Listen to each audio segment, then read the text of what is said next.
Юрій Клименко в черговий раз привернув увагу учасників діалогу до триваючих грубих порушень Росією прав людини і міжнародного гуманітарного права, що мають місце на тимчасово окупованому півострові. Перш за все, переслідування корінного народу Криму, кримських татар та етнічних українців, примусового призову місцевої молоді до лав Збройних сил Росії, незаконної паспортизації, насильницької депортації з метою зміни демографічного складу населення.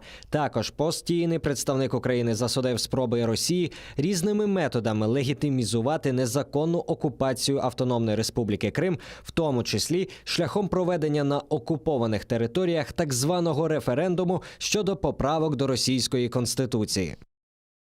Ну вот что значит более решительные действия? Уже 6 лет войны, а мы сейчас призываем, да, организацию, ну мы в принципе на протяжении всех 6 лет постоянно призываем, да, к более решительным действиям. А что это могут быть за решительные действия? І готові ли пойти на це? А давайте подивимося, чи єдина Європа, наприклад, добре, Сполучені Штати чітко заявили про те, що ніколи не визнають анексію Криму, і, власне, позиція тут зрозуміла. В незалежності, знов-таки, хто буде при владі, демократи чи республіканці, да. Позиція Сполучених Штатів чітка і зрозуміла, прагматична. Да.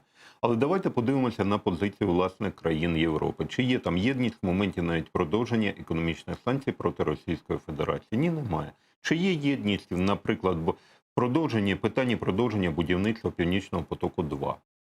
Знов-таки немає. Та сама Німеччина і Франція демонструють позицію економічного націоналізму. Себто нам глибоко, ми стурбовані долею, власне, народу України. Но при этом они декларируют, что остаются всегда нашими партнерами и поддерживают Украину. Да. Разом з тим, давайте так, да, декларують. І, відповідно, вже Сполучені Штати мають тиснути на уряд Німеччини в моменті, знов-таки, якось, скажімо так, знизити можливі ризики будівництва Північного потоку-2. З чим пов'язана, власна, заява Трампа про передислокацію американського військового контингенту з Німеччини, скорочення його на 9,5 тисяч вояків.